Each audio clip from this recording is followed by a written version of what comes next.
সরাসরি আমরা আল্লাহর কালাম থেকে হেদায়েতের নিয়তে কিছু কথা বলতে চাই, শুনতে চাই ইনশাআল্লাহ। আল্লাহ তাআলা আমাদেরকে হেদায়েতের নিয়তে বলার এবং শোনার তৌফিক দান করেন, আমরা সবাই বলি আমিন। আজকে আমরা এমন একটি টপিক, এমন একটি বিষয় নিয়ে কথা বলবো, যেই বিষয়টি না থাকলে আমাদের জীবনে কোনো সুখ শান্তি থাকবে না, আমাদের জীবনে কোনো ধরনের সাফল্য আসবে না। এই বিষয়টি এতটাই গুরুত্বপূর্ণ, এটি আমাদের জীবনে থাকলে করে আমাদের জীবনে সাফল্য আসবে, সুখ আসবে, শান্তি আসবে। সুবহানাল্লাহ। তাহলে বুঝতেই পারছেন বিষয়টা কত গুরুত্বপূর্ণ। এই বিষয়টা আমাদের জীবনে থাকলে সুখ শান্তি থাকবে, আর এই বিষয়টা আমাদের জীবনে না থাকলে জীবনে কোনো সুখ শান্তি থাকবে না।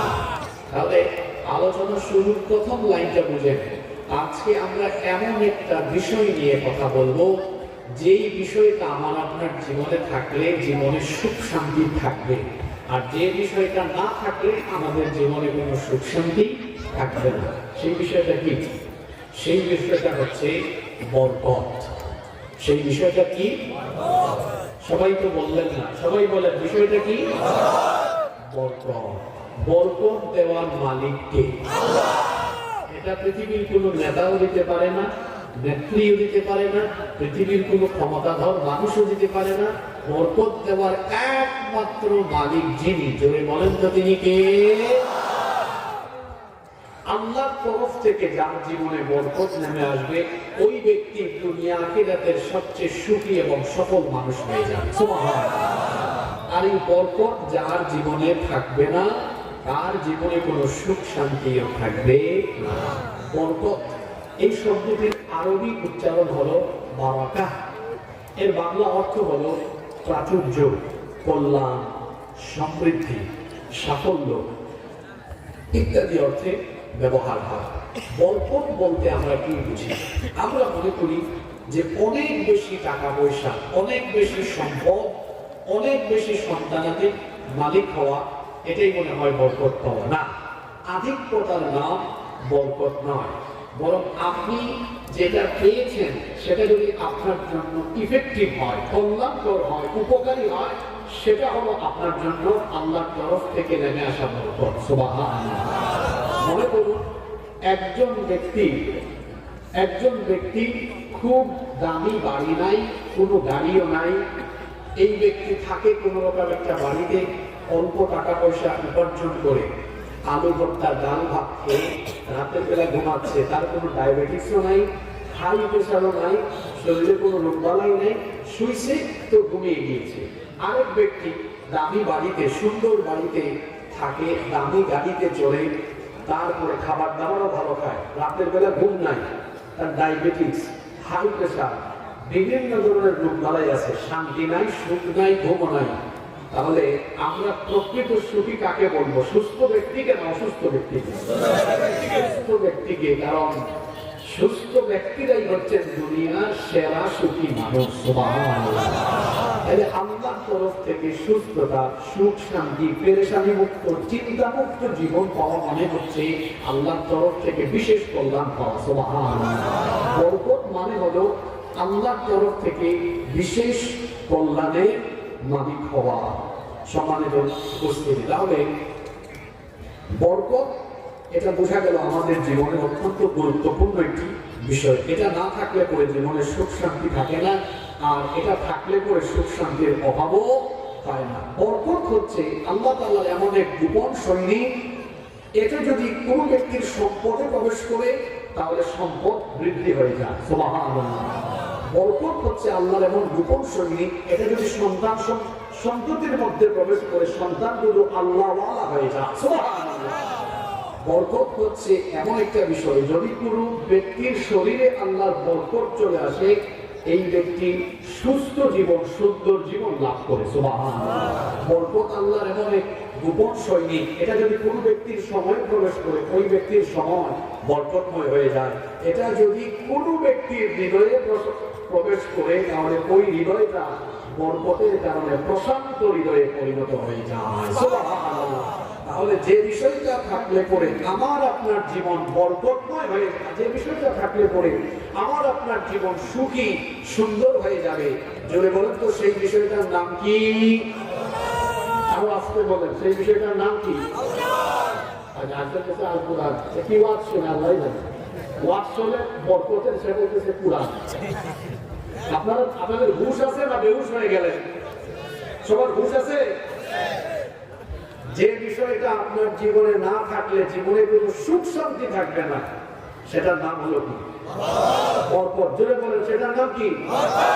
বরকত। এক ব্যক্তি লম্বা হায়াত পেয়েছে, কিন্তু দেখা গেল তার এই লম্বা জীবনে কিছুই করতে পারে না, তার মানে তার জীবনে কোনো বরকত নাই।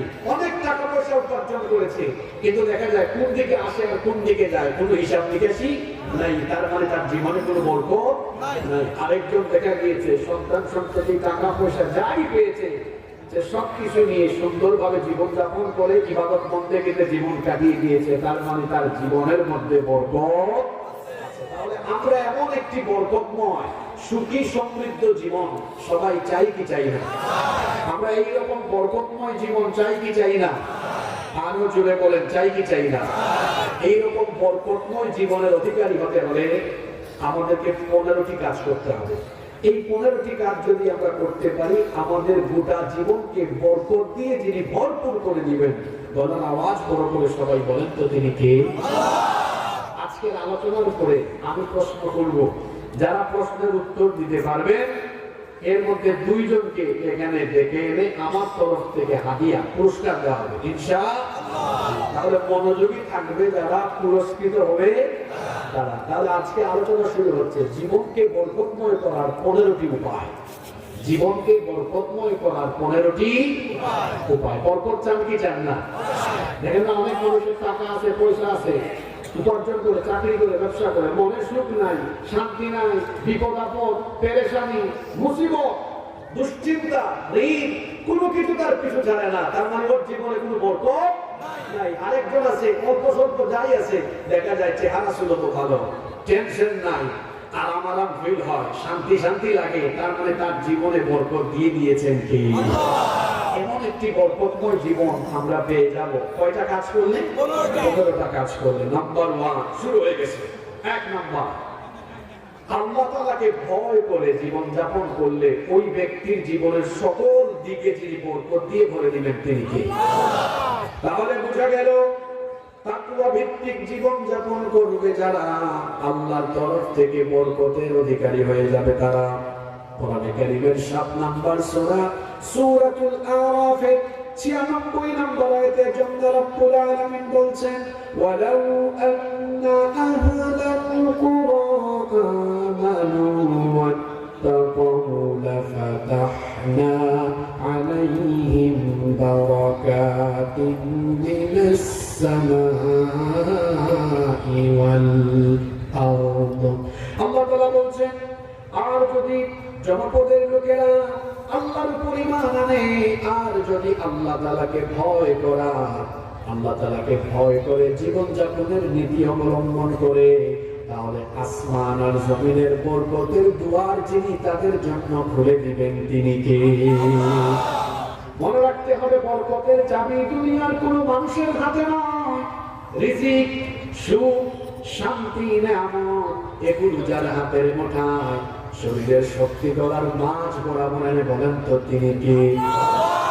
সেই আল্লাহর কাছে বরকতের চাবিকাঠি। এই বরকতের চাবিকাঠি থেকে আল্লাহ তাআলা আপনার জন্য বরকতের দ্বার উন্মুক্ত করে দিবেন। তখন সে আল্লাহকে ভয় করে আপনি জীবন যাপন করবেন। যখন আপনার মাথার উপর থেকে, আসমান থেকে, পায়ের নিচে অর্থাৎ জমিন থেকে, উভয় দিক থেকে আল্লাহ বরকতের দুয়ার খুলে দিবেন। তখন তাকওয়ার নীতি অবলম্বন করে চলবেন। যখন বিষয়টা হলো তাকওয়া, বিষয়টা হলো তাকওয়া বলতে আপনি কি বুঝেন? এটা তো খুব পরিচিত একটা শব্দ আমাদের কাছে। তাকওয়া মানে হচ্ছে, হযরত আলী রাদিয়াল্লাহু আনহু বলছেন, আল মুত্তাকি মান ইত্তাকাদ দুনুব, যে ব্যক্তি গুনাহ থেকে বেঁচে থাকে সেই ব্যক্তি হলো মুত্তাকি। সুবহানাল্লাহ। আমরা মনে করি টুপি লাগালে, পাঞ্জাবি লাগালে, দাড়ি রাখলে ওই ব্যক্তি মুত্তাকি। যদি দাড়ি রাখলে মুত্তাকি হওয়া যায়, তাহলে তো রবি ঠাকুর সবচেয়ে বড় মুত্তাকি। তার চেয়ে বড় দাড়ি আর মুছ দেখছেন, দাড়ি আর মুছের চোটে তার ঠোঁটগুলোও ভালো করে দেখা যায় না। দাড়ি, টুপি, জুব্বা এগুলো দিয়ে মুত্তাকি চেনা যায় না। তাকওয়া পোশাকে নয়, তাকওয়া থাকে অন্তরে। তাকওয়া থাকে কোথায়? এই ধরনের বহু দাড়িওয়ালা মানুষ আকাম কুকাম করে চুরি করে বাংলাদেশে দেখেছি। দেখেন নাই সালমান এফ রহমান নামের এক দরবেশ দাড়ি রেখে তারপরে কি জাতের চুরি করেছে? দাড়ি দেখছেন? এই মুসলমান করছে দেখি 5 তারিখের পরে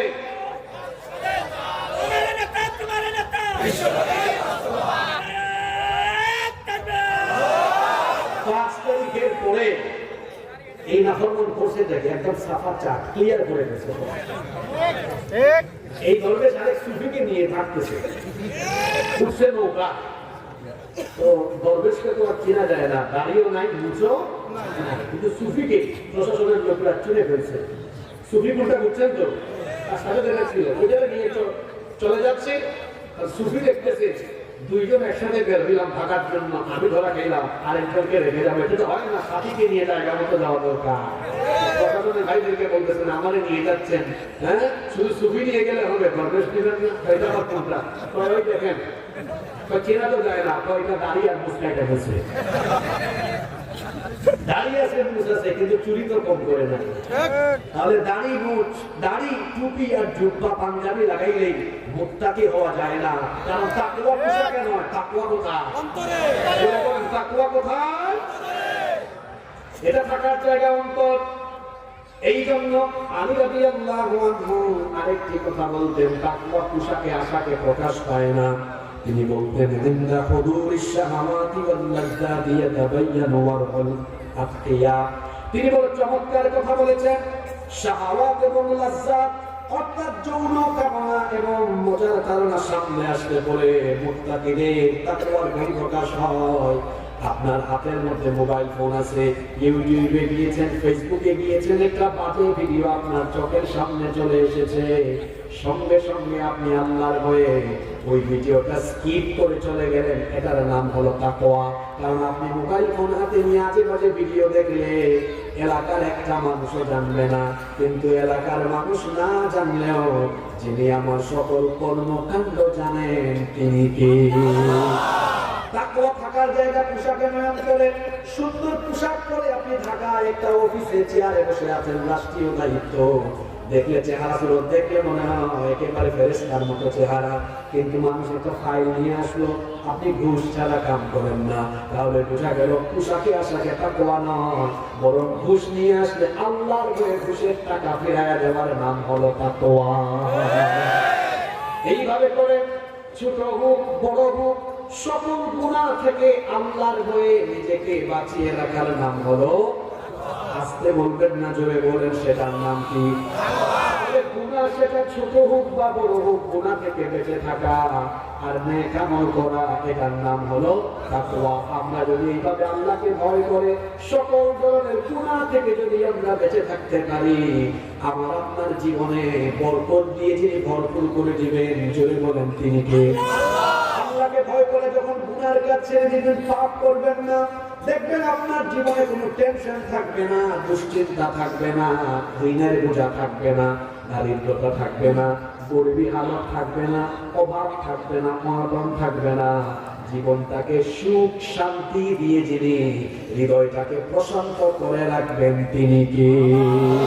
এটা আমার কথা নয়, কোরআনুল কারীমের 65 নম্বর সূরা সূরাতুত তালাকের 2 নম্বর আয়াত থেকে আল্লাহ কি বলছেন শুনেন, ওয়া মান ইয়াত্তাকিল্লাহা ইয়াজআল লাহু মাখরাজা ওয়া ইয়ারযুকুহু মিন হাইথু লা ইয়াহতাসিব ওয়া মান ইয়াতাওয়াক্কাল আলাল্লাহি ফাহুয়া হাসবুহু ইন্নাল্লাহা বালিগু আমরিহি قد جعل الله لكل شيء قدرا আল্লাহ তাআলা বলছেন আর যে ব্যক্তি আল্লাহকে ভয় করে জীবন যাপন করবে আল্লাহ ওই ব্যক্তির সকল সংকীর্ণতা বিপদ আপদ দূর করে দিবেন।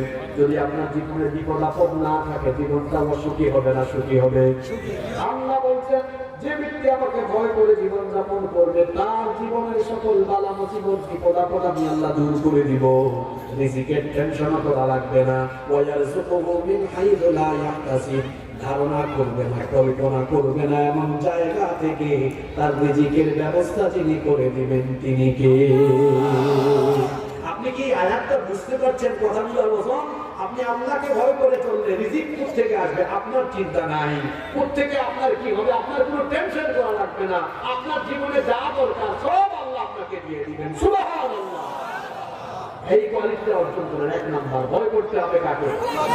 ও আমার যুবক ভাইয়েরা, আপনারাই তো আজকের মাহফিলের মূল আকর্ষণ। হ্যাঁ, কারণ এই যুবকরা সজাগ থাকলে সচেতন থাকলে আমার জাতি সঠিক পথে থাকবে। এই যুবকরা সচেতন ছিল বলে এই দেশে ফেসিবাদ এবং ফেসিবাদের দোসররা মাথা চারা দিয়ে উঠে ভারতীয় আধিপত্যবাদ প্রতিষ্ঠা করতে পারেনি। আবু সাইদ, মীর মুগ্ধ এবং তাদের মতো আরো লক্ষ লক্ষ যুবকরা বাংলাদেশে আছে বলে এই বাংলাদেশে ইসলাম বিরোধী শক্তি মাথা চারা দিয়ে দাঁড়াতে পারেনি। এই যুবকরা যতদিন সত্যের মধ্যে থাকবে আমার এই বাংলাদেশকে সঠিক পথ থেকে কেউ বিচ্যুত করতে পারবে না ইনশাআল্লাহ। আমার এই যুবক ভাইদেরকে সঠিক পথে রাখার জন্য যে কোয়ালিটিটা যুবকদের অন্তরে ধারণ করতে হবে সেটার নাম তাকওয়া। আমার যুবক ভাইয়েরা, আমি আপনি মোবাইল হাতে নিয়ে কি করি, আমি আপনি কি দেখি কি করি, এটা অন্য কেউ না জানলেও যিনি জানেন তিনি কে? ওই আল্লাহকে ভয় করে যারা জীবন যাপন করবে তাদের জীবন বদলে যাবে। আল্লাহকে যারা ভয় করে তামাম দুনিয়া তাদেরকে ভয় করে, আর যারা আল্লাহকে ভয় করে না এদের অন্তরে মানুষের ভয় ঢুকে যায়। অনেক সময় অনেকে বলতে শোনা যায়, আচ্ছা এই যে বড় বড় আলেমুল আমরা অনেক সময় ভয় ভীতি না পাই সত্য কথাগুলো জালিমের সামনে বলেন, এত সাহস তারা কোত্থেকে পান? এই সাহসের মূল উৎসকে আল্লাহ যখন কারো অন্তরে সাহস ঢেলে দেন, যে ব্যক্তি আল্লাহকে ভয় করে আল্লাহ ওই ব্যক্তির অন্তরে এমন সাহস ঢেলে দেন সে তখন দুনিয়ার কোন পরাশক্তিকে ভয় করে না, কারণ আল্লাহকে যে ভয় করে তামাম দুনিয়া তাকে ভয় করে। আমাদের অন্তরে থাকবে কার ভয়? যাদের হৃদয়ে আছে আল্লাহর ভয় তারা কবু পথ ভুলে যায় না। আল্লাহর প্রেম ছাড়াই দুনিয়ায় কারো কাছে কোনো কিছু চাই না, কারো কাছে কোনো কিছু চাই না। অন্তরে থাকবে কার ভয়? তাহলে জীবনটা বরকত দিয়ে একদম ভরপুর হয়ে যাবে। বরকতের সাগরে আল্লাহ আপনাকে ডুবায় রাখবেন যদি আপনি আল্লাহকে ভয় করে জীবন যাপন করেন। সুবহানাল্লাহ। আজকে কিন্তু ওয়াজের শেষে আলোচনার শেষে বিশেষ একটা পর্ব আছে, মনে আছে তো? প্রশ্ন হবে কিন্তু সিলেবাসের বাইরে থেকে, সিলেবাসের ভেতর থেকে মনোযোগী থাকবেন। নাম্বার 2 নাম্বার, জীবনে বরকত পাবে তারা আল্লাহর নামে সকল কাজ শুরু করবে যারা। আল্লাহর নামে সকল কাজ শুরু করবে যারা জীবনে বরকত পাবে তারা। কারণ বরকত দেওয়ার একমাত্র মালিক যিনি তিনি কে? সে আল্লাহর নামে যে কোনো কাজ আরম্ভ করলে আমাদের সকল কাজের ভেতরে যিনি বরকত দিয়ে দিবেন তিনি কে? আপনি বাড়িতে ঢুকবেন, ঢুকার সময় আল্লাহর নামে ঢুকে, যখন খাবার খাবেন আল্লাহর নামে খাবারটা খান, যখন আপনি বক্তব্য আরম্ভ করবেন আল্লাহর নামে বক্তব্য আরম্ভ করেন। অর্থাৎ একজন মুমিনের 24 ঘন্টার যে কোনো কাজ আরম্ভ হবে যার নামে তিনি কে? আল্লাহ নবী কি বলেছেন শুনেন, এটি মুসলিম শরীফের হাদিস। জাবির ইবনে আব্দুল্লাহ রাদিয়াল্লাহু আনহুমা এই হাদিসের বর্ণনাকারী সাহাবী, তিনি বলছেন আল্লাহ নবীকে আমি বলতে শুনেছি, নবীজি বলেছেন ইদা দাখালা রাজুলু বাইতাহু ফাযাকারাল্লাহু ইনদা দুখুলিহি ওয়া ইনদা তাআমিহি ক্বালা আশ-শাইতান লা মাবিতা লাকুম ওয়া লা আশা। আল্লাহ নবী বলেছেন যখন কোনো ব্যক্তি ঘরের মধ্যে ঢোকার সময় বিসমিল্লাহ বলে আল্লাহর নামে ঘরে ঢুকি, ওই ঘরের ভেতরে আর শয়তান ঢুকতে পারে না। এই ঘরকে শয়তান থেকে যিনি হেফাজত করেন জোরে বলেন তিনি কে? আল্লাহ নবী আরো বলেছেন আর যে ব্যক্তি ইনদা তাআমিহি খাবার গ্রহণের সময় বিসমিল্লাহ বলে ওই খাবারের মধ্যে শয়তান আর ভাগ বসাতে পারে না। যখন কোন ব্যক্তি খাবারের শুরুতে বিসমিল্লাহ বলে না, আল্লাহর নামে খায় না, ওই খাবারের মধ্যে ভাগ বসায় কে? শয়তান। আর যখন বিসমিল্লাহ বলে কেউ ঘরে ঢুকে না, ওই ঘরের মধ্যে তার সাথে ঢুকে কে? শয়তান। এজন্য দেখবেন যারা বিসমিল্লাহ বলে ঘরে ঢুকে না, বিসমিল্লাহ বলে খাবার খায় না, এই ঘরে তাদের সাথে শয়তান বসবাস করে বলে দেখবেন ওই ঘরের মধ্যে শয়তানি কাজ হয় সবচাইতে বেশি। এজন্য ঘরে ঢোকার সময় বলবেন বিসমিল্লাহ, খাবার গ্রহণের সময় বলবেন বিসমিল্লাহ। তাহলে খাবারে এবং ঘরে যিনি বরকত দিয়ে ভরপুর করে দিবেন, জোরে বলেন তিনি কে? গবেষকগণ বলছেন একজন মানুষ দিনে এবং রাতে মিলে মোট সময় পায় 24 ঘন্টা। জোরে বলেন কত ঘন্টা? এই 24 ঘন্টা সময়টা তার বরকতময় হওয়া একটা চমৎকার ফর্মুলা গবেষকগণ দিয়েছেন। প্রত্যেক দিন আমাদের জন্য নামাজ আছে কয় ওয়াক্ত? জোরে বলেন কয় ওয়াক্ত? ওলামায়ে কেরাম এর মধ্যে গবেষকগণ খুব সুন্দর করে বলছেন কেউ যদি প্রতি নামাজের জন্য 1 ঘন্টা বরাদ্দ করে তাহলে 5 ওয়াক্ত নামাজের জন্য সময় বরাদ্দ হয়ে গেল কত ঘন্টা? 5 ঘন্টা। 24 থেকে যদি 5 চলে যায় তাহলে সময় আর থাকে কত ঘন্টা? 19 ঘন্টা। জোরে বলেন কত ঘন্টা? বিসমিল্লাহির রহমানির রহিম, এই বাক্যের মধ্যে অক্ষর আছে 19টা। জোরে বলেন কতটা? আল্লাহ এই চমৎকার এই বাক্যের মধ্যে 19টা হরফ আছে, 19টা অক্ষর আছে। কেউ যদি 24 ঘন্টার মধ্যে 5 ঘন্টা 5 ওয়াক্ত নামাজে কাটায়, বাকি থাকে 19 ঘন্টা। এই 19 ঘন্টা যে কোনো কাজের শুরুতে সে যদি বিসমিল্লাহ পড়ে তাহলে 19টা ঘন্টায় সে আল্লাহর তরফ থেকে বরকত পেয়ে যাবে। এবার আপনারা বলতে পারেন যে 5 ঘন্টা কি এত সময় আমাদের নামাজ পড়তে লাগে? কারণ আপনাদের যে নামাজ, আরে বাপ রে বাপ, এটা নামাজ না। এই যে সামনে রমজান মাস আসতেছে, অনেক মসজিদে তারাবি হবে না, হবে তাড়াতাড়ি। হুজুরের তিলাওয়াতে মন শুধু লাস্টে ইয়া আলামুনা তামারুন বোঝা যায়, মাঝখানে কিছু বোঝা যায় না। হুজুরের দোষ দিয়েও লাভ নাই, কারণ মসজিদ কমিটি ইন্টারভিউর সময় দেখে কোন হুজুরের গতি বেশি। আছে না এরকম? যে হুজুরের গতি বেশি ওই হুজুরকে প্রাধান্য দেয় সবচাইতে বেশি। আল্লাহর কোরআন তেলাওয়াত করতে গিয়ে এরকম তাড়াতাড়ি করে আদায় করে হক নষ্ট করে পড়াবলি আল্লাহর কালামের সাথে বেয়াদবি করো। এরকম বেয়াদবি করার অধিকার কে আপনাকে দিয়েছে?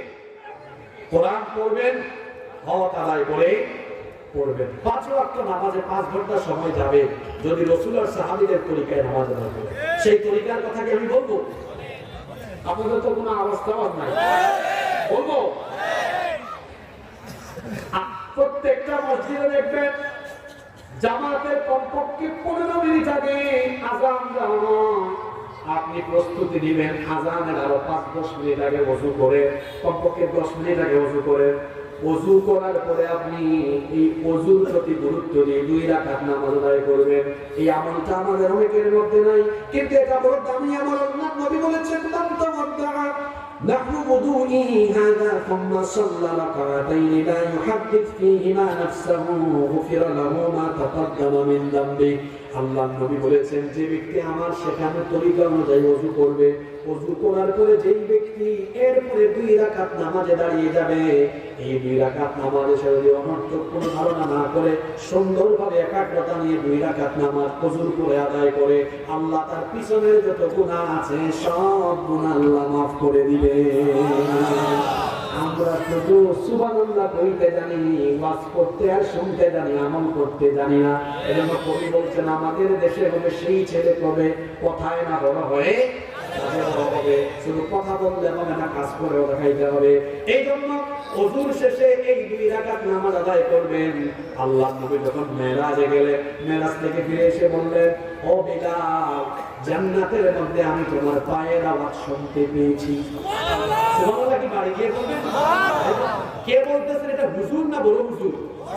বড় হুজুর বলছেন, বিলাল তুমি কি জানো আমি জান্নাতে তোমার পায়ের আওয়াজ শুনতে পেয়েছি। আল্লাহু আকবার, আল্লাহু আকবার। আল্লাহর নবী বললেন, বিলাল তুমি কি এমন আমল করো জান্নাতে আমি তোমার পায়ের আওয়াজ শুনলাম? বিলাল রাদিয়াল্লাহু আনহু বললেন, ওগো আল্লাহর নবী, আমার সকল আমলের ব্যাপারে আপনার জানা আছে, কিন্তু একটা আমল আমি কখনো ছাড়ি না, সেটা হলো যখনই আমি ওযু করি, ওযুর পরে 2 রাকাত নামাজ আমি আদায় করে কখনো মিস করি না। আল্লাহর নবী বললেন, বিলাল রে, এই আমল কখনো তুমি ছেড়ে দিও না, কারণ এই আমলের কারণে আমি তোমার পায়ের আওয়াজ আল্লাহর জান্নাতে শুনে এসেছি। তাহলে 2 রাকাত নামাজ যদি বেলালকে তো উচ্চ মাকামে পৌঁছে দেয়, এই 2 রাকাত নামাজ যদি আমরা আদায় করে আমাদের ইজ্জত বাড়িয়ে দিবেন কে? কিভাবে প্রতিটা নামাজে 1 ঘন্টা সময় কাটাতে পারবেন শুনেন। নামাজে আযানের আগে ওযু করে তারপরে 2 রাকাত নামাজ আদায় করেন। আযান হওয়া মাত্রই মসজিদে ঢুকে যান। আমাদের দেশে অনেক মানুষ আযান হওয়ার পরে নামাজের ইকামতের আগ পর্যন্ত অনেক যুবক ফেসবুক চালায়, মোবাইল চালায়, অনেকে আছে মসজিদে কথাবার্তা বলে। আর এই সময়টা কত গুরুত্বপূর্ণ। আল্লাহর নবী বলেছেন, লা ইউরাদ্দু দুআ বাইনাল আযানি ওয়াল ইকামা। আযান আর ইকামতের মাঝখানে যে সময় থাকে, এই সময় আল্লাহর কাছে যে দোয়া করা হয়, এই দোয়া আল্লাহ তাআলা ফিরাইয়া দেন না।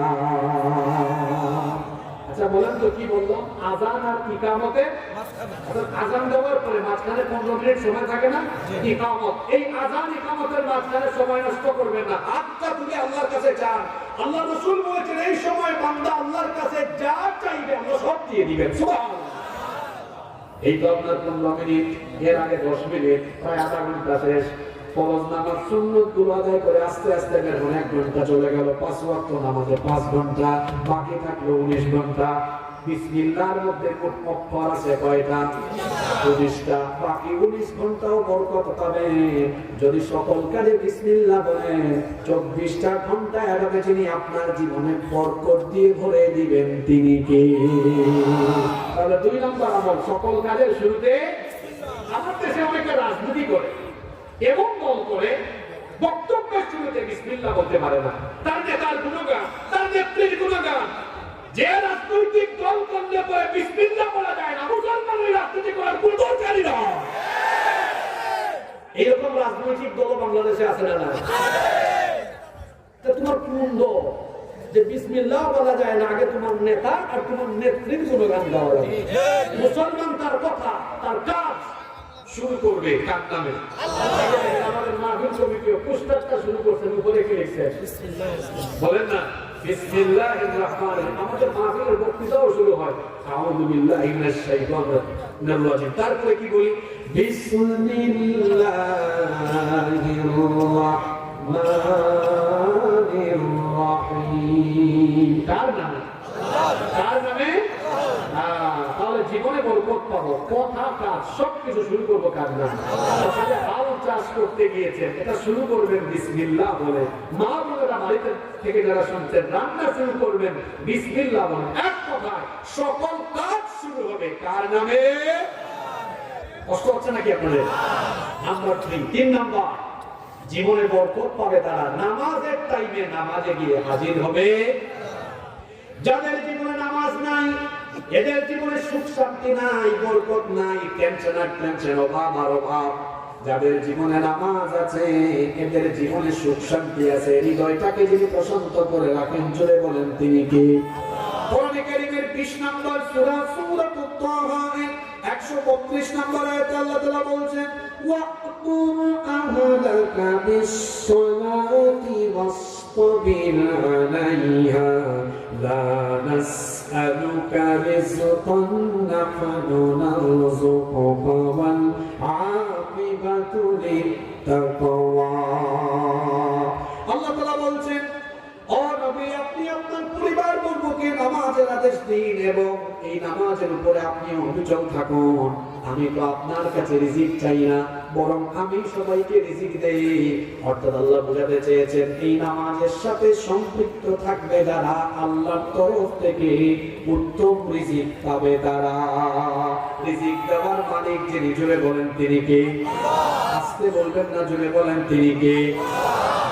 এই জন্য নামাজীদের জীবনে কোনো দারিদ্রতা থাকবে না, অভাব অনটন, দুঃখ দুর্দশা থাকবে না। বরকত দিয়ে যিনি করে দিবেন তিনি কে? আমাদের অনেকের ওয়াজের খবর আছে কিন্তু নামাজের খবর নাই। ওয়াজ মাহফিলে দেখা যায় প্যান্ডেলের ভেতরে মানুষের জায়গা হয় না, আর মসজিদে নামাজের টাইমে দেখা যায় মুসল্লির অভাবে আমাদের মসজিদ হাহাকার করে। আল্লাহর নবীর মসজিদের নাম হলো মসজিদে নববী। এমন ভাবে তিনি মসজিদটা বানালেন, উপরে কোনো টিনের চাল ছিল না, কোনো পাকা ছাদও ছিল না, খেজুর পাতার ছাউনি দিয়ে আল্লাহর নবী ছাদ দিলেন। নিচে কোনো টাইলস ছিল না, কোনো দামি কার্পেটও ছিল না। মসজিদ ছিল কাঁচা, কিন্তু মুসল্লি ছিল পাকা। আর আমাদের এখন সব মসজিদ হয়েছে পাকা, কিন্তু মুসল্লির অভাবে আমাদের মসজিদ থাকে ফাঁকা।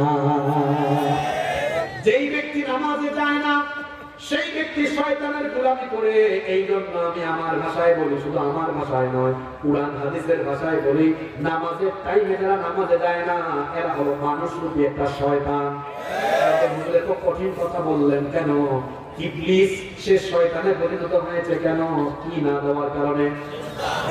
কি না দেওয়ার কারণে, সাজদা না দেওয়ার কারণে। সে যখন জান্নাত থেকে আউট হয়েছে তারও টার্গেট হলো মানুষকে সে সাজদা দেওয়াতে দিবে না। এই জন্য হাদিসে এসেছে নামাজের টাইমে ইবলিস মানুষকে ধোঁকা দেয় সবচাইতে বেশি। ইবলিস শয়তান কোন সময় খুশি হয় আর কোন সময় বেজার হয়, কোন সময় হাসে আর কোন সময় কাঁদে। আল্লাহর নবী বলেছেন যখন কোন ব্যক্তি আল্লাহকে সাজদা দেয়, সাজদার এই দৃশ্য যখন ইবলিস দেখে, ইয়াতাজালা শাইতানু ফায়াবকি, এটা দেখে ইবলিস মনের বেদনায় ওই ব্যক্তির কাছ থেকে দূরে গিয়ে ফায়াবকি, সাজদার এই দৃশ্য দেখে কান্না করে। তার মানে আমি আপনি নামাজে গেলে ইবলিস কাঁদে, না গেলে ইবলিস হাসে। এই হাদিস আমাকে আপনাকে কি বার্তা দিল? এই লোকটাকে ধরেন,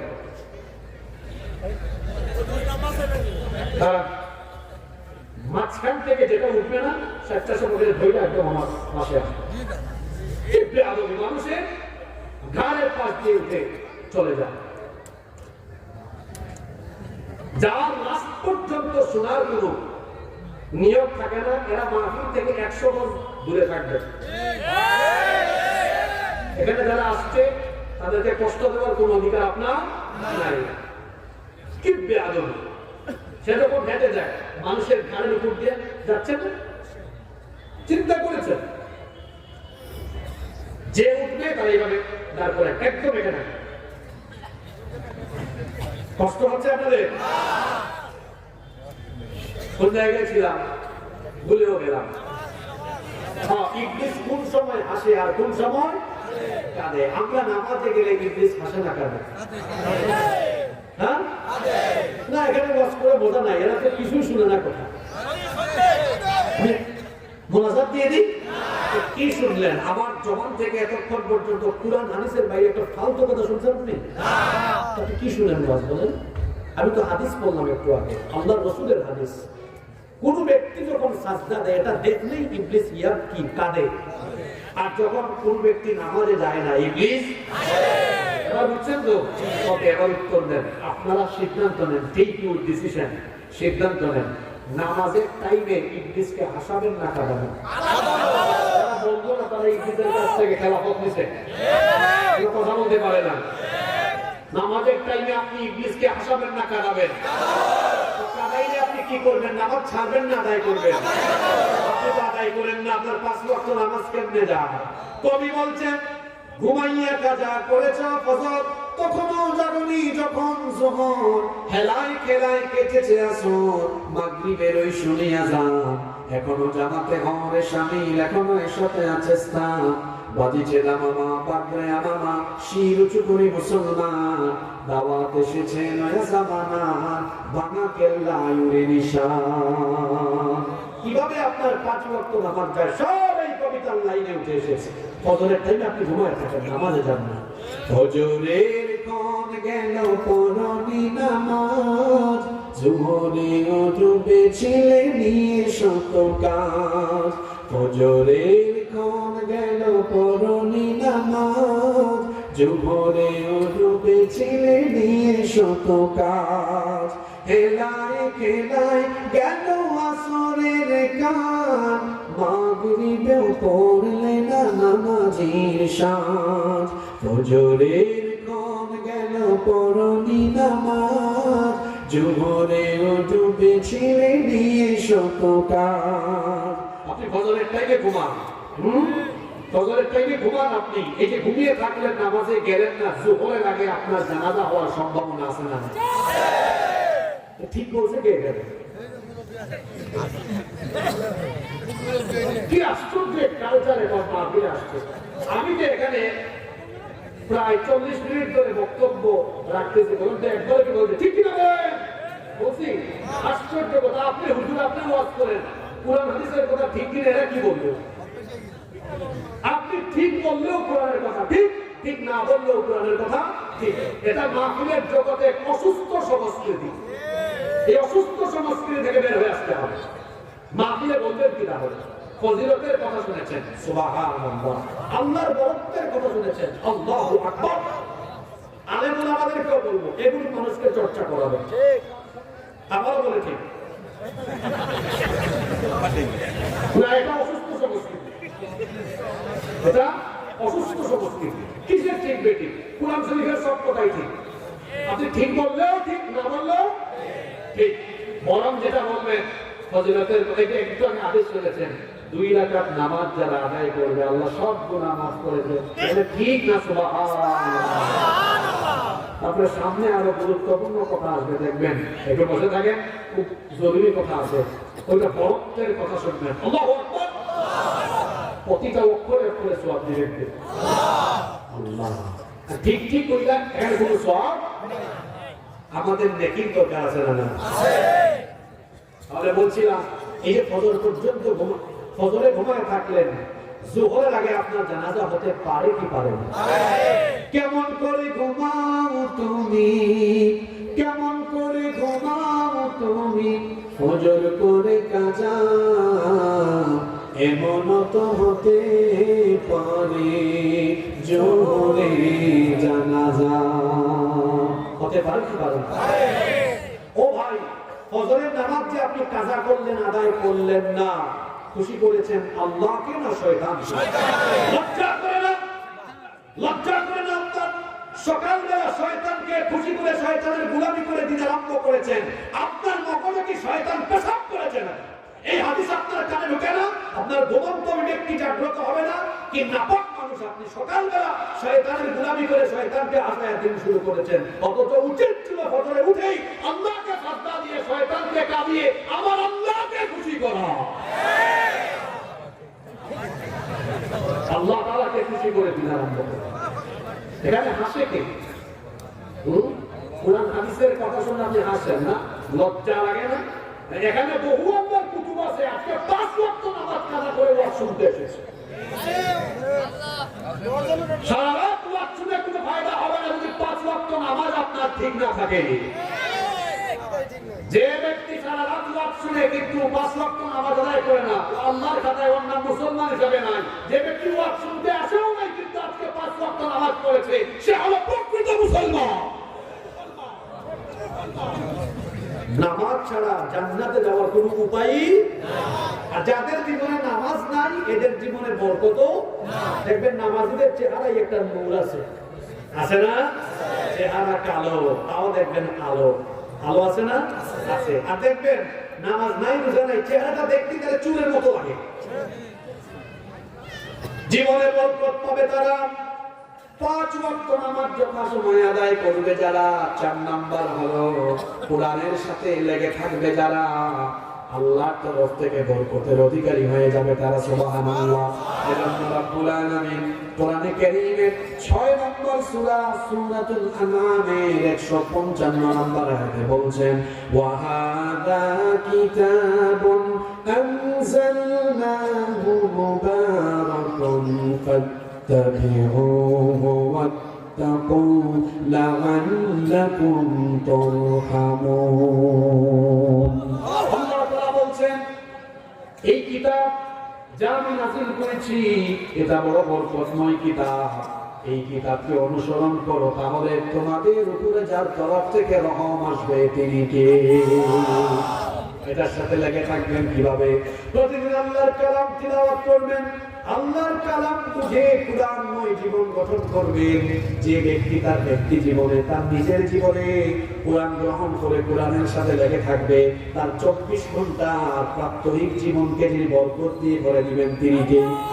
আবার যে জাতি, যেই দেশের মানুষ এই কোরআনকে তাদের দেশে সংবিধান হিসাবে রাষ্ট্র পরিচালনায় এই কোরআনকে গ্রহণ করবে, এই জাতির উত্থান ঘটিয়ে এই জাতির উত্তরোত্তর উন্নতি আর সমৃদ্ধি যিনি দিয়ে দিবেন তিনি কে? এজন্য আল্লাহর হাবিব বলেছেন, এটা মুসলিম শরীফের হাদিস, ইন্নাল্লাহা ইয়ারফাউ বিহাদাল কিতাবি আকওয়ামান ওয়া ইয়াদাউ বিহি আখারিন। আল্লাহ নবী বলেছেন, নিশ্চয়ই আল্লাহ তাআলা এই কিতাব দিয়ে কোন কোন জাতিকে উন্নত করে দেন, আবার এই কিতাবের সাথে যারা থাকে না এদের পতন ঘটায়া দেন কে? আল্লাহ। হাদিসটা হচ্ছেন, এই কোরআনের সাথে যারা থাকে এই জাতির উন্নতি ঘটান কে? আল্লাহ। আজকে আমার এই বাংলাদেশ স্বাধীন হয়েছে, 54 বছর হয়ে গিয়েছে, এই দেশের সম্পদের কোনো অভাব নাই, আছে শুধু সুশাসনের অভাব। আর মানুষের তৈরি করা আইন দিয়ে সুশাসন সম্ভব নয়, কারণ মানুষের তৈরি করা আইনে অন্যায় অপরাধ বাড়ে। আপনার দেশের আইনে চুরির শাস্তি সর্বোচ্চ কয়েক মাস জেল, এজন্য চুরি করে না, চোর চুরি করার সময় ভাবে তো কি হয়েছে, চুরি করে কয়েক মাস জেলে থাকবো, তারপর আমার বাইরে এসে। কিন্তু আপনি যদি এই কোরআনকে দেশ পরিচালনায় গ্রহণ করে কোরআন দিয়ে চুরির শাস্তি দেন, একটা চোরের হাত যদি কেটে দেন, এক শাস্তি রেখে দেন, দেশের সবগুলো চোর চামার তারের মতো সোজা হয়ে যাবে। এই জন্য একটি দেশের উন্নতিতে সমৃদ্ধিতে আল্লাহর কোরআনের দরকার। যে সমাজ, যে জাতি কোরআনকে তাদের দেশ পরিচালনায় গ্রহণ করতে পারেনি, এরা জীবনেও শান্তি পাবে না, কারণ শান্তির মালিক কোনো দলও না, নেতাও না, নেত্রীও না। শান্তি দিবেন কে? আল্লাহ।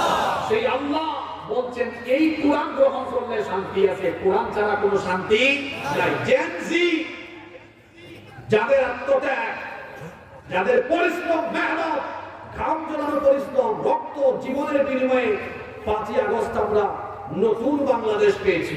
এই নতুন বাংলাদেশে আমরা এই বাংলাদেশকে ক্ষুধামুক্ত, দারিদ্র্যমুক্ত, সুন্দর আদর্শ একটি বাংলাদেশ হিসাবে গঠন করার জন্য এই দেশের মানুষের তৈরি করা নেতা নেত্রীর আদর্শ নয়, বরং আল্লাহর কোরআনের আইন আর রাসূলুল্লাহর আদর্শের বাস্তবায়ন ছাড়া বাংলাদেশের শান্তি সম্ভব নয়। এই বাংলাদেশও আমরা বরকত পাবো। আচ্ছা বলেন তো, এই দেশের অভাব, অনটন, রিজিক সবকিছু আমাদের হাতে না আল্লাহর হাতে? কার হাতে? আমরা যদি আল্লাহর কিতাবকে গ্রহণ করি, আসমান আর জমিনের বরকতের যত দুয়ার আছে সব দুয়ার খুলে দিবেন। তাহলে আমরা আমাদের এই দেশ পরিচালনায় মানুষের তৈরি করা আইন বাদ দিয়ে কোরআনকে গ্রহণ করার দরকার আছে না নাই? বলেন আছে না নাই?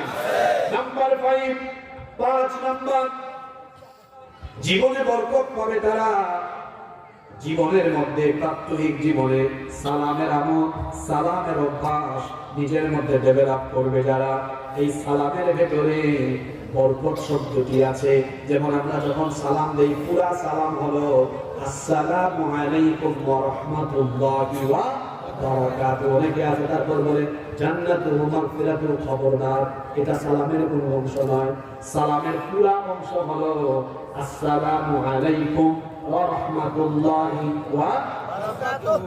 এখানে একটা হাদিস আমি বলি, একবার আল্লাহর নবী মসজিদে নববীতে বসে আছেন, এক ব্যক্তি এসে সালাম দিল আসসালামু আলাইকুম, এতটুকু বলল। আল্লাহর নবী উত্তর দিলেন, উত্তর দিয়ে বললেন, এরপরে বললেন, সালামের জবাব দিয়ে বললেন, এই যে লোকটা আসসালামু আলাইকুম এতটুকু করে সালাম দিল, আল্লাহ তার আমলনামায় 10টা নেকি দান করেছেন। সুবহানাল্লাহ। কিছুক্ষণ পরে আরেকজন লোক আসলো, এসে এভাবে সালাম দিল আসসালামু আলাইকুম ওয়া রাহমাতুল্লাহ, রাহমাতুল্লাহ পর্যন্ত বৃদ্ধি করলো। আল্লাহর নবী ওই ব্যক্তির সালামের জবাব দিলেন, তারপরে বললেন, ওই ব্যক্তির আমলনামায় আল্লাহ 20টা নেকি দান করে দিয়েছেন। সুবহানাল্লাহ। কিছুক্ষণ পর আরেকজন লোক আসলো, আসার পরে আল্লাহর নবীকে সালাম দিল আসসালামু আলাইকুম ওয়া রাহমাতুল্লাহি ওয়া বারাকাতুহু, বারাকাতুহু পর্যন্ত বৃদ্ধি করলো।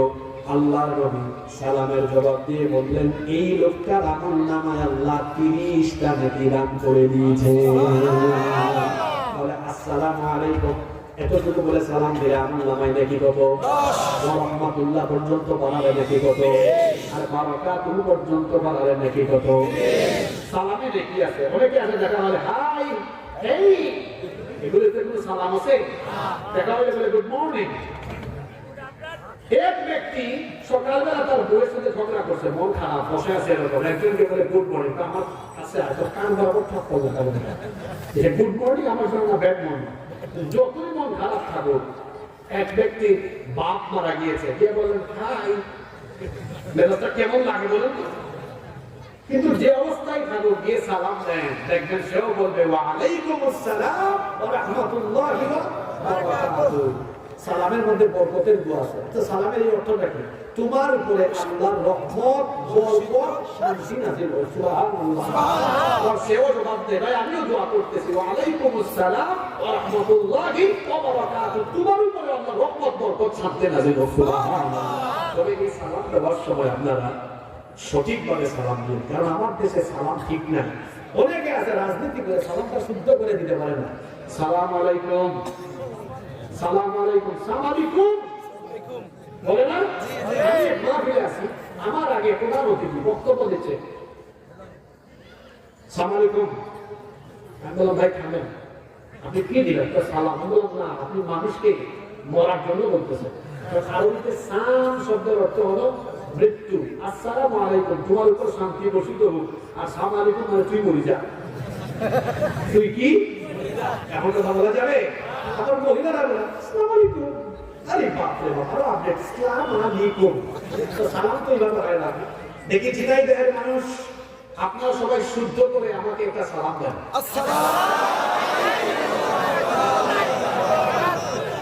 ওয়ালাইকুম আসসালাম ওয়া রাহমাতুল্লাহি ওয়া বারাকাতুহু। আপনারা আবার ভাবিয়েন না হুজুর কায়দা করে এতগুলো সালাম একসাথে দিচ্ছে। আসলে এটা তারিফ হয়ে গেল। আর আমিও আপনাদেরকে সালাম দিয়ে আপনারা জবাব দেন, আসসালামু আলাইকুম ওয়া রাহমাতুল্লাহি ওয়া বারাকাতুহু। শুদ্ধ সালামের চর্চা হয়ে গেল, আলহামদুলিল্লাহ। এইভাবে সালাম দিলে জীবনটাকে বরকত দিয়ে ভরে দিবেন কে? ঘরে ঢুকবেন, ঢুকার আগে কি দিতে হয়? সালাম। এই যে আমরা ওয়াজ শুনি কিন্তু আমল করি না। আজকে এই বাড়িতে গিয়ে ঘরে ঢোকার সময় সালাম দিলেন। একবার মাহফিলে বললাম এভাবে আপনারা ঘরে ঢুকে সালাম নিয়েন। এক ভাই আমাকে পরে বলে হুজুর আপনার কথা মতো সালাম দিয়ে বিপদে পড়েছিলাম। বললাম ভাই কি হয়েছে?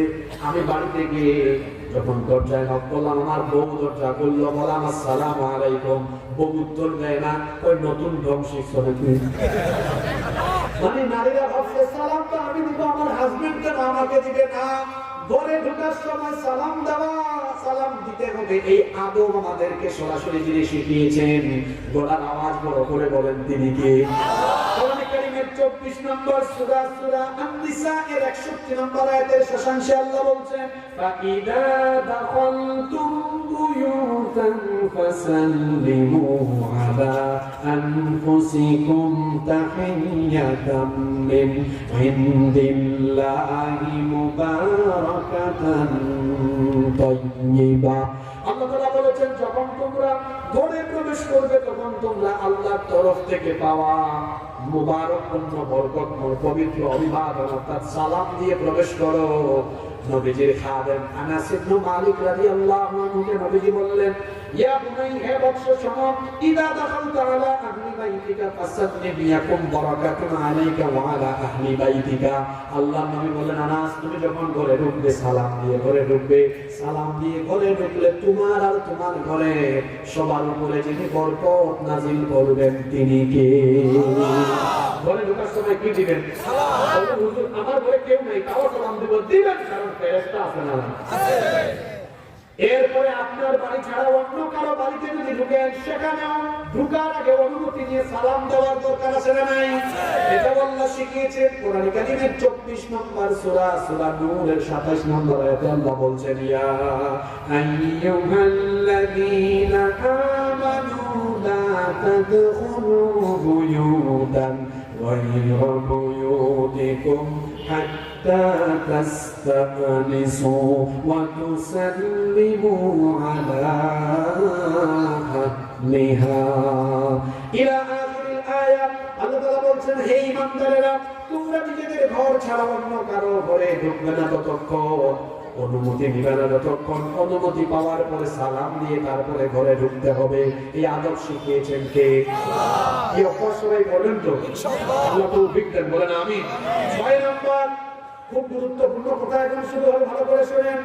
জীবনে, রিজিকে, সম্পদে, মালে, হায়াতে সব জায়গায় বরকত পাবে তারা পিতা মাতা এবং আত্মীয় স্বজনের সাথে ভালো আচরণ করবে যারা। অনেক মানুষ আছে পিতা মাতার সাথে ভালো আচরণ করে না। মনে রাখবেন, যারা আব্বা আম্মার খেদমত করবেন না, টাকা পয়সা সময় সম্পদ কোনো কিছুতে বরকত হবে।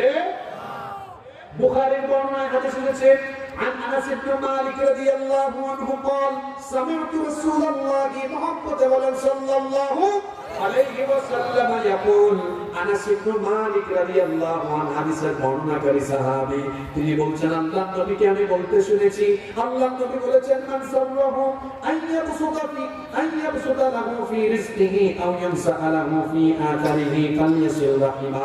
আল্লাহর নবী বলেছেন, যেই ব্যক্তি তার রিজিকের মধ্যে, জীবনের মধ্যে বরকত চায়, সেই ব্যক্তির উচিত হলো তার পিতা মাতা এবং আত্মীয় স্বজনের সাথে উত্তম আচরণ করা।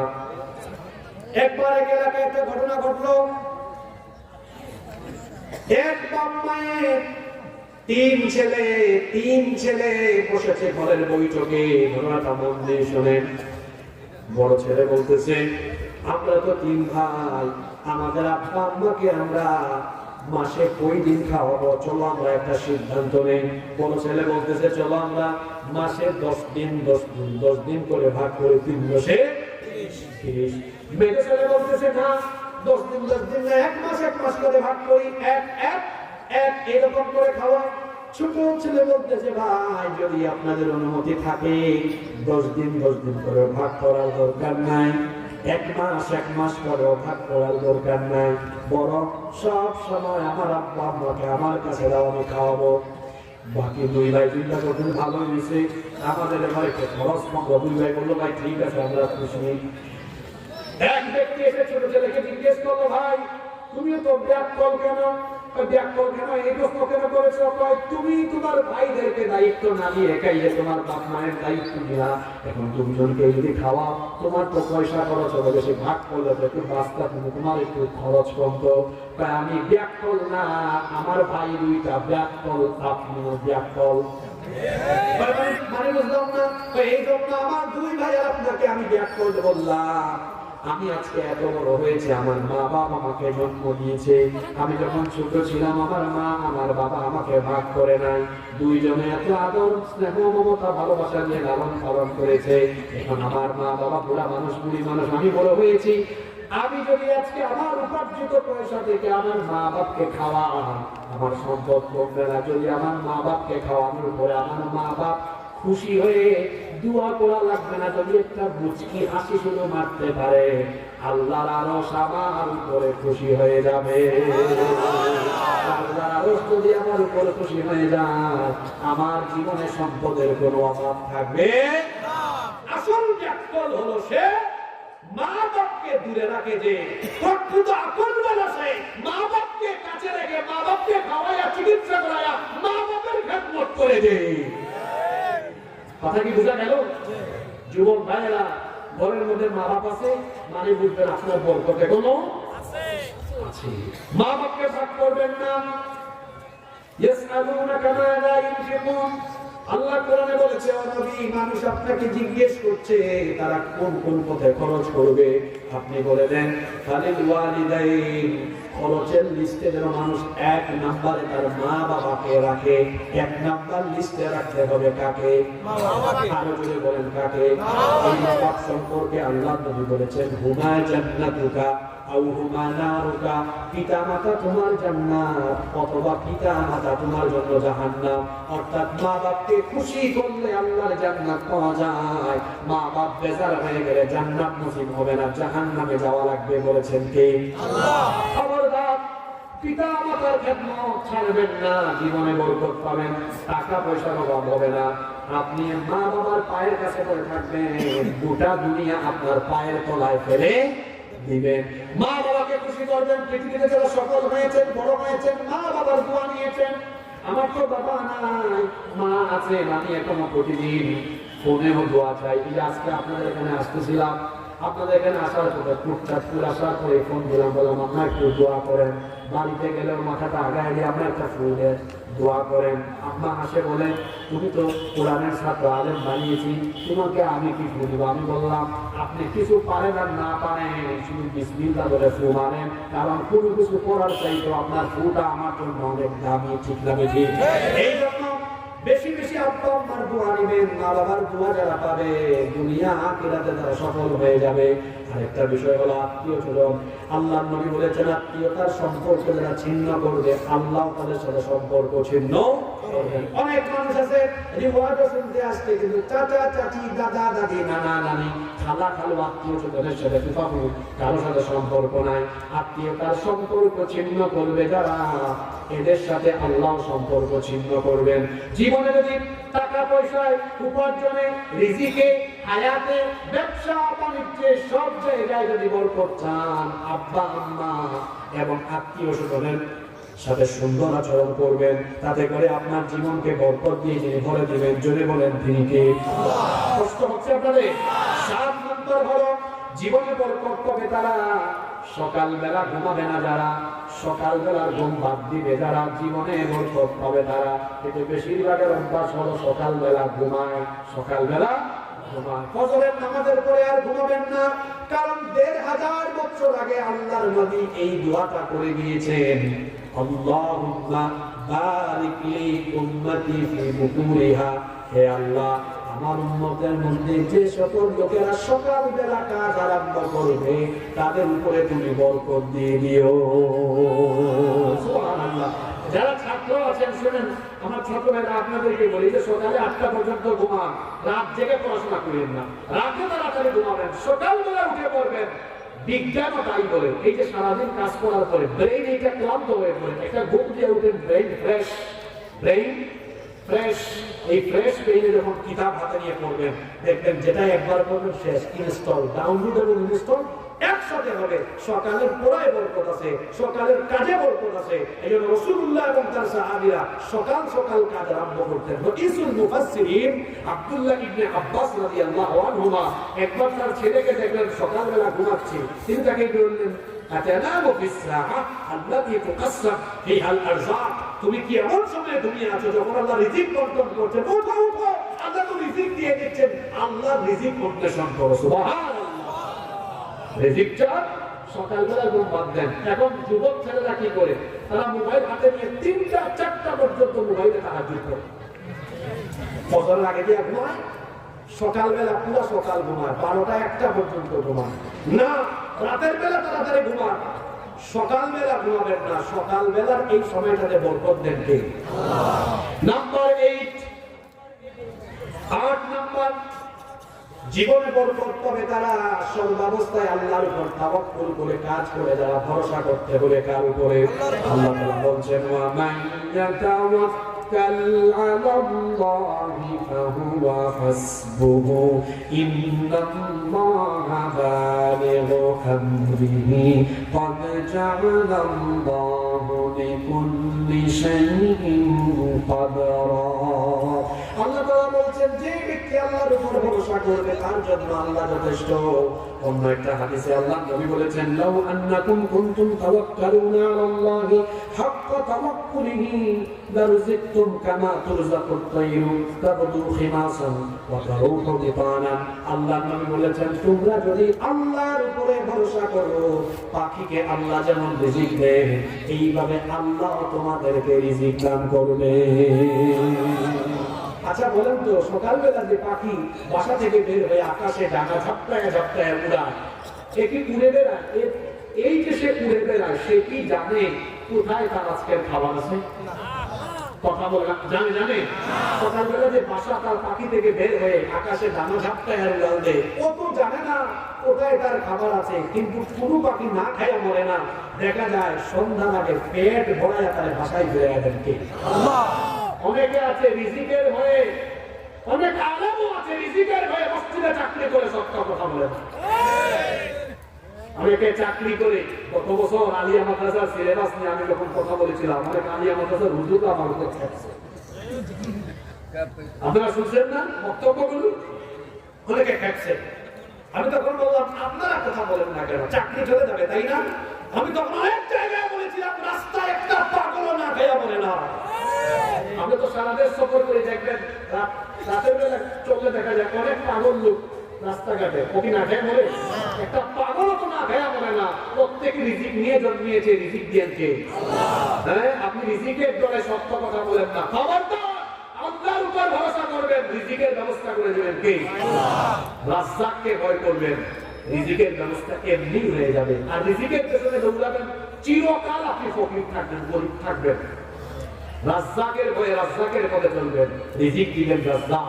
রাজ্জাককে ইন্নাল্লাহা হুয়ার রাজ্জাকু বিল কুওয়াতিল মাতিন।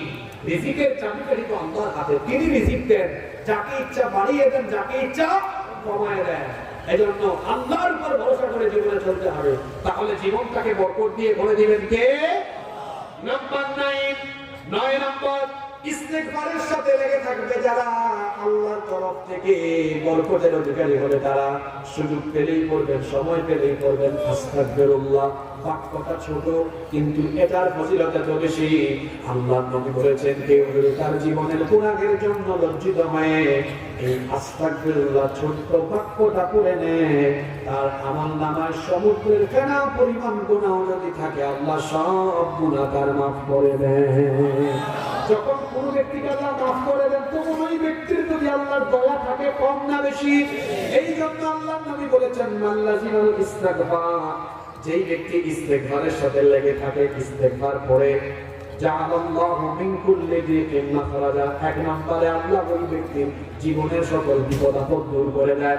2 নাম্বার, ওয়া মিন কুল্লি হামমিন ফারাজা, ওই ব্যক্তির সকল টেনশন আল্লাহ দূর করে দেন। 3 নাম্বার, ওয়া রাযাকাহু মিন হাইথু লা ইয়াহতাসিব, ওই ব্যক্তির ধারণাতীত জায়গা থেকে আল্লাহ রিজিকের ব্যবস্থা করে দেন। ইমাম হাসান বসরি রাহমাতুল্লাহি আলাইহি, তার কাছে একবার এক লোক এসে বলতেছে, আমার ফসলের মাঠে ফসল নষ্ট হয়ে যাচ্ছে, একটা আমল শিখাই দেন। তিনি বললেন, যাও সবসময় ইস্তেগফার করো, আস্তাগফিরুল্লাহ। ঘটনাটা শুনতেছেন? কিছুক্ষণ পরে আরেক ব্যক্তি এসে বলতেছে, আমি খুব গরিব মানুষ, আমাকে একটা আমল শিখাই দেন যেন আমার রিজিক বেড়ে যায়। বললেন, যাও পড়বা সবসময় আস্তাগফিরুল্লাহ। তারপরে কিছুক্ষণ পরে আরেক ব্যক্তি আসলো, সেই ব্যক্তি এসে সন্তান নাই, বললো আমার সন্তান যেন হয়, আপনি একটা আমল শিখাই দেন। বলেন আস্তাগফিরুল্লাহ পড়বেন। আচ্ছা, ওনার কাছে আসলো কয় ব্যক্তি? 3 জনকে আমল দিলেন 3 রকম না এক রকম? প্রথম জন এসে বলছে আমার ফসল নষ্ট হয়ে যাচ্ছে, আস্তাগফিরুল্লাহ। দ্বিতীয় জন এসে বলতেছে আমার গরিবী হালত আছে, দোয়া করে আল্লাহ যেন রিজিক দেন, আস্তাগফিরুল্লাহ। তৃতীয় জন আসছে, এসে বলতেছে আমার সন্তান নাই, সন্তান যেন হয়, আস্তাগফিরুল্লাহ করেন। 3 জনকে আমল দিলেন কয়টা? তার খাদেম তাকে জিজ্ঞেস করলেন, হুজুর 3 ব্যক্তিকে একরকম আমল শিখাই দিলেন কেন? হাসান বসরি রাহমাতুল্লাহ আলাইহি বললেন, এটা আমি আমার ব্যক্তিগতভাবে শিখাই দেয় নাই। নূহ আলাইহিস সালামের কথা কোরআনে কারিমে আছে, মা কুনতু মিন ইনদি শাইআন, আমি নিজে নিজে বানায় বলি নাই। ইন্নাল্লাহা তাআলা ইয়াকুলু ফি সূরাতি নূহ, সূরা নূহের মধ্যে আল্লাহ তাআলা বলেছেন, আর এই ঘটনাটা এসেছে তাফসীরে কুরতুবীর ভিতরে। তখন ইমাম হাসান বসরি রাহমাতুল্লাহি আলাইহি এই আয়াতটা তেলাওয়াত করলেন। 71 নম্বর সূরা, সূরা নূহের 10 নম্বর আয়াত বললেন, ফাকুলতু আস্তাগফিরু রাব্বাকুম ইন্নাহু কানা গাফফারা ইউরসিলিস সামাআ আলাইকুম মিদরারা ওয়া يمددكم بأموال وبنين ويجعل لكم جنات ويجعل لكم أنهارا। তিনি বললেন, নূহ আলাইহিস সালাম তার জাতির লোকদেরকে বলেছিলেন, তোমরা তোমাদের রবের কাছে ইস্তেগফার করো, যদি ইস্তেগফার করো আল্লাহ আসমান থেকে বৃষ্টি নাযিল করবেন, সন্তান সন্ততি এবং তোমাদেরকে মাল সম্পদ, সম্পদের নিয়ামত দিয়ে আল্লাহ তোমাদেরকে সাহায্য করবে। ইমাম হাসান বসরি রাহমাতুল্লাহ আলাইহি বলেন, এই জন্য যে ব্যক্তি সন্তান নাই বলছে তারাও বলছি বড় আস্তাগফিরুল্লাহ, যার গরিবী হালত আছে বলেছি বড় আস্তাগফিরুল্লাহ, আমার যেই ব্যক্তি আমাকে এসে বলেছে ফসল নাই নষ্ট হয়ে যাচ্ছে তাকেও বলেছি বড় আস্তাগফিরুল্লাহ। আস্তাগফিরুল্লাহ আমল করলে পরে রিজিকের টেনশন হবে না, রিজিক বাড়াই দিবেন কে?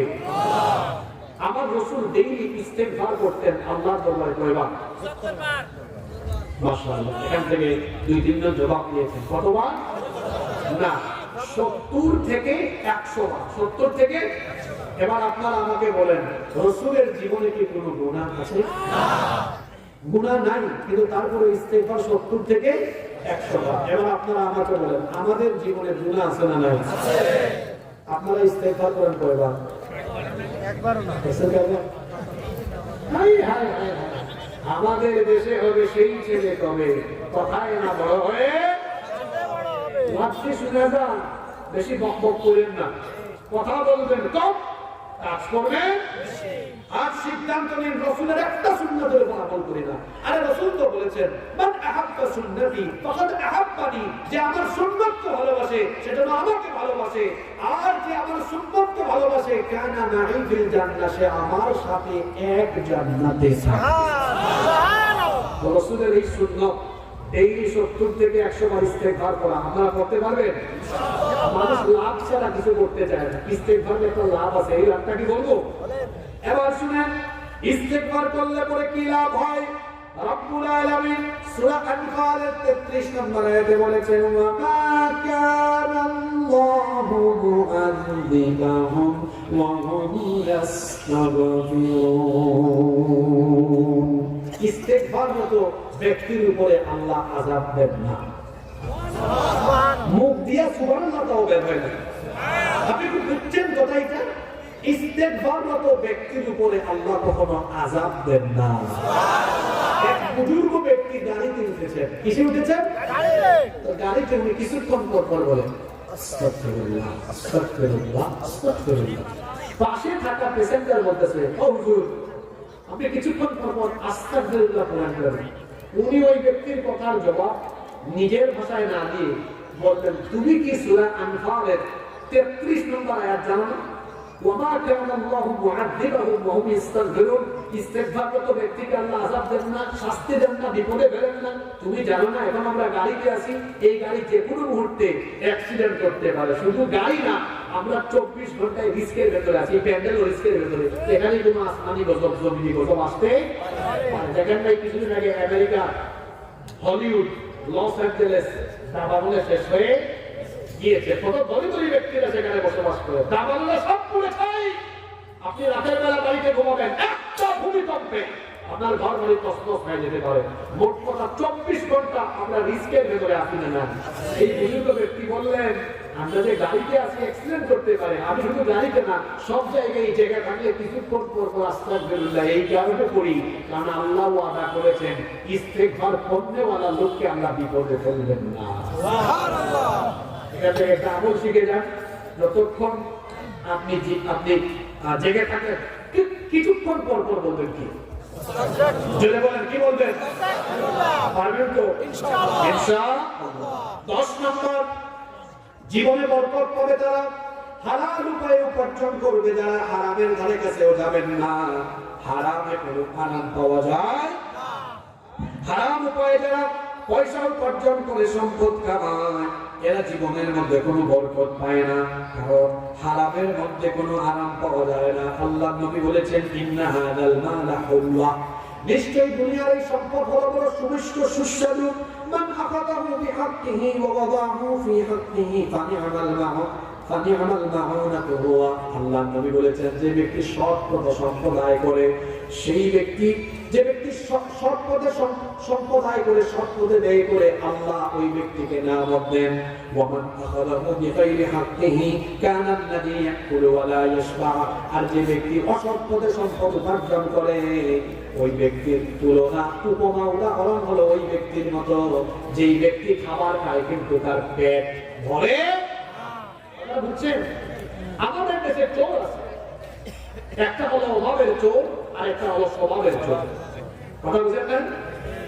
আচ্ছা, মসজিদের মধ্যে জুতা চুরি করে এই লোকটা হয়তো অভাবের কারণে করতে পারে, আপনার ক্ষেত থেকে কিছু সবজি নিয়ে গেছে, হতে পারে এই লোকটা অভাবে চোর।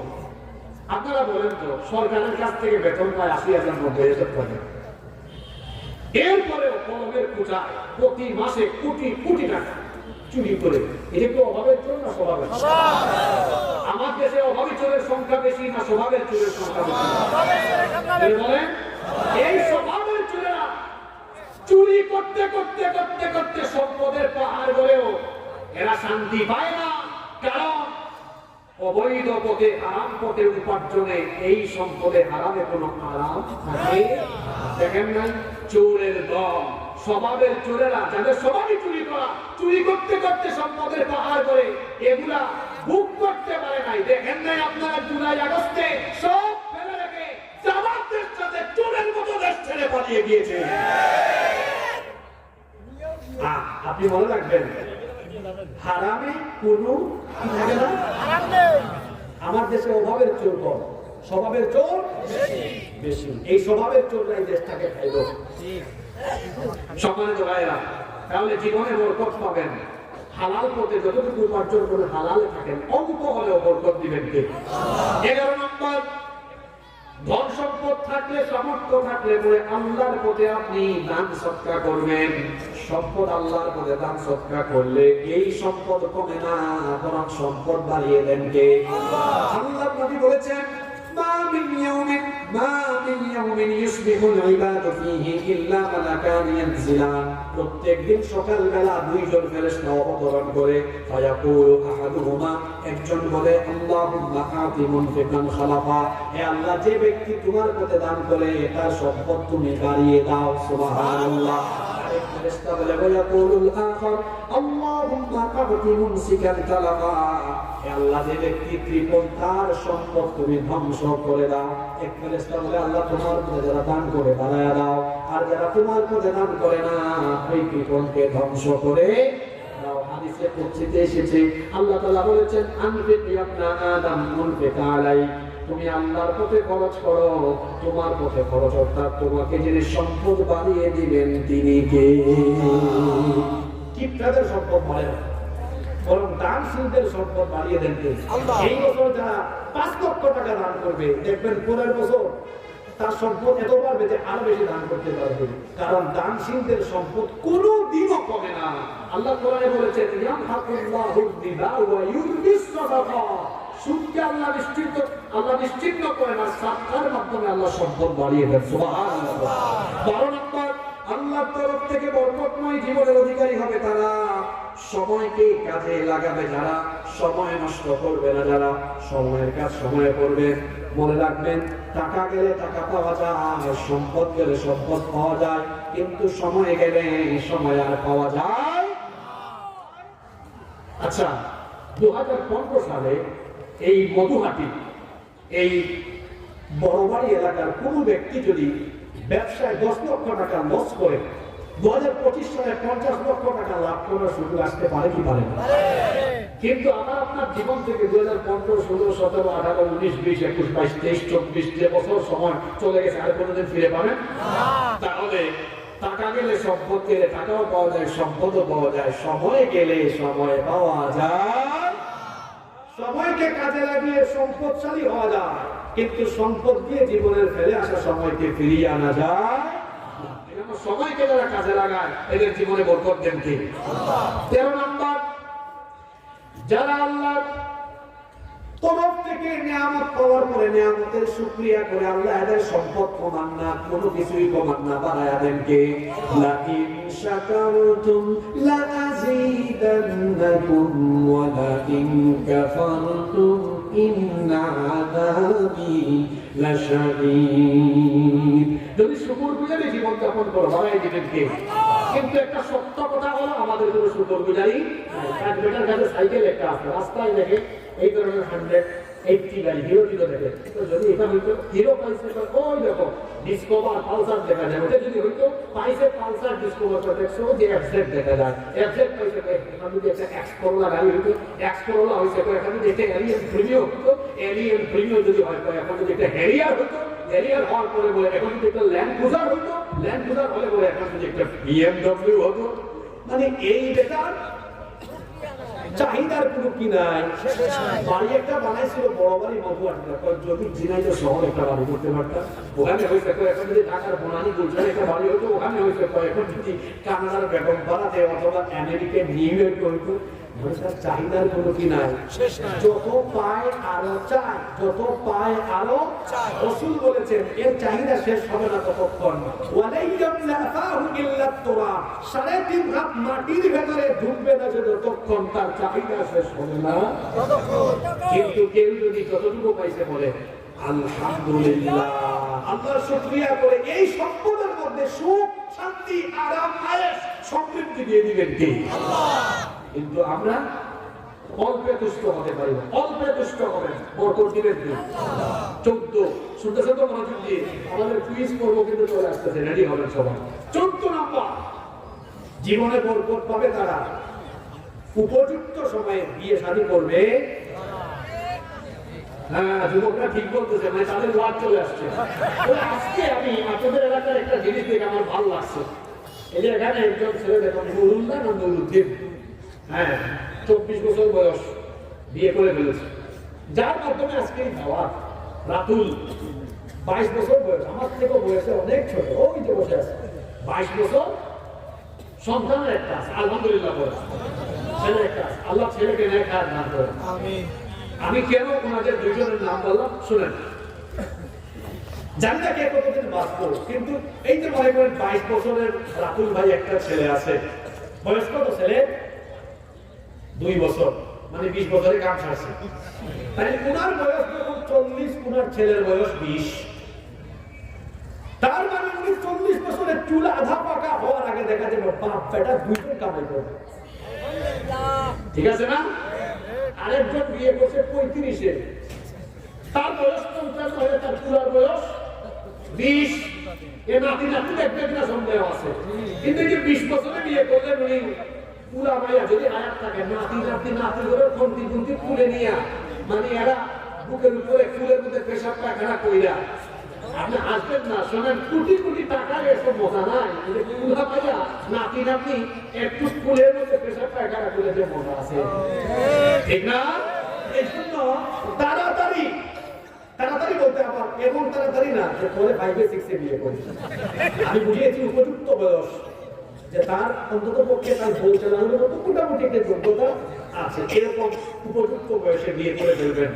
এটা উপযুক্ত বয়সে বিয়ে করলে আল্লাহ যে বরকত দেন, এটা কি আমার কথা? কোরআনে কারীমের 24 নম্বর সূরা সূরা নূর আপনারা পড়বেন। আল্লাহ সেখানে বলেছেন, ওয়া আনকিহুল আয়ামা মিনকুম ওয়াস-সালিহিনা মিন ইবাদিকুম ওয়া ইমাইকুম ইয়াকুনু ফুকারা ইউগনিহিমুল্লাহু মিন ফাদলিহি ওয়াল্লাহু ওয়াসিউন আলীম। তোমাদের মধ্যকার অবিবাহিত নারী পুরুষদের, সৎকর্মশীল নারী পুরুষ এবং দাস দাসীদের বিয়ের ব্যবস্থা তোমরা করে দাও।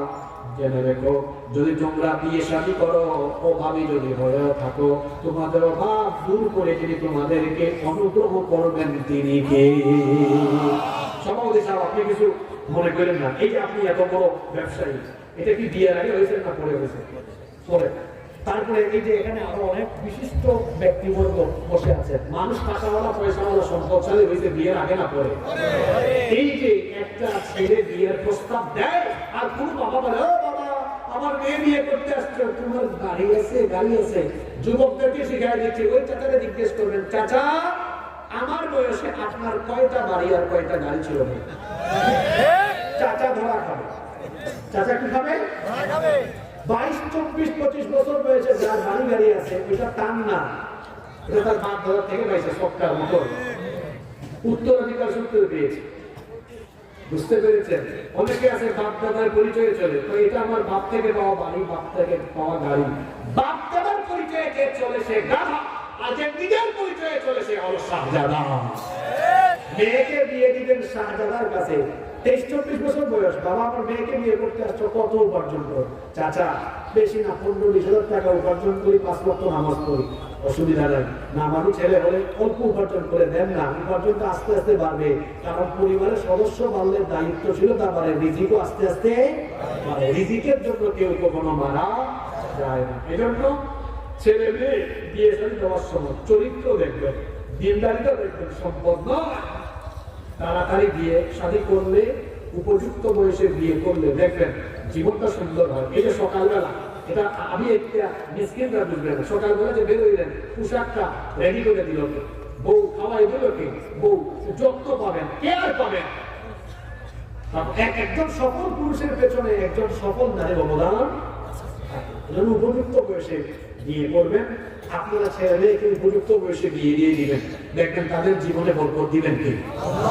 15 এবং সর্বশেষ হলো বরকত পাওয়া যায় আল্লাহর তরফ থেকে। এই জন্য সবসময় আল্লাহর দরবারে দোয়া করতে হবে। আল্লাহ নবী বলেছেন, সাল্লাল্লাহু মিন ফাদলি, তোমরা আল্লাহর অনুগ্রহ তালাশ করো, আল্লাহর কাছে বেশি বেশি চাও। মান লাম ইয়াসআলিল্লাহ, যে আল্লাহর কাছে চায় না, ইয়াগদাব আলাইহি, আল্লাহ তার উপর রাগ করে। মানুষের কাছে চাইলে মানুষ রাগ করে। আল্লাহর নবী বলেছেন, ইন্নাল্লাহা ইউহিব্বু আন ইয়াসআল, বান্দা যখন আল্লাহর কাছে চায়, যতবার যত বেশি আল্লাহর কাছে চায়, তত বেশি আল্লাহ তার উপর খুশি হয়ে যায়। তাহলে বরকতের দোয়া করবেন কার কাছে? জীবনে বরকত পাওয়ার জন্য আজকে কয়টা উপায়, কয়টা আমল করেছি? আমরা দোয়া করার আগে দুইজন সৌভাগ্যবান ব্যক্তিকে এখানে আমরা আজকে ডেকে নিয়ে আসবো ইনশাআল্লাহ। দেখি আজকে কে মনোযোগ দিয়ে ওয়াজ শুনছে। হ্যাঁ, না হাত তুলবো কেন? আমি প্রশ্ন করবো, কেউ প্রশ্নের উত্তর দিবেন না। প্রশ্নের উত্তর না দিয়ে এই প্রশ্ন যারা পারবেন, এই প্রশ্নের উত্তর যারা পারবেন, সেই ব্যক্তি